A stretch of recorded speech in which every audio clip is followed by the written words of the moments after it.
Berita selanjutnya, 6 kecamatan di Lampung Selatan terendam banjir.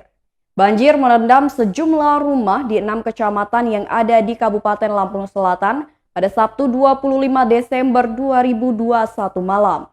Kecamatan yang terdampak banjir yakni Kalianda, Sidomulyo, Katibung, Penengahan, Candimulyo, dan Waipanji. Kepala Pelaksana BPBD Lampung Selatan Dul Kahar mengatakan, selain merendam area permukiman, banjir juga menggenangi lahan pertanian dan perikanan. Ada lahan pertanian dan perikanan yang terendam, yakni di Kecamatan Palas dan juga Stragi. Menurut Dul Kahar, pihaknya masih mendata sejumlah rumah warga yang terdampak banjir. BPBD saat ini masih mengantisipasi terjadinya banjir susulan di wilayah Muara.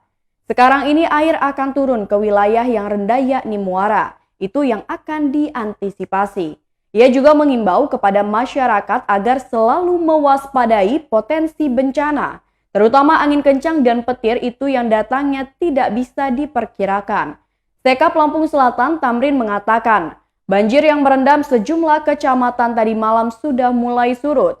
Tim terpadu reaksi cepat tanggap darurat Pemkab Lamsel masih berada di lokasi untuk mendirikan posko. Tim terpadu ini terdiri dari Dinas Kesehatan, BPBD, Dinas Sosial, Satpol PP, dan juga Damkar.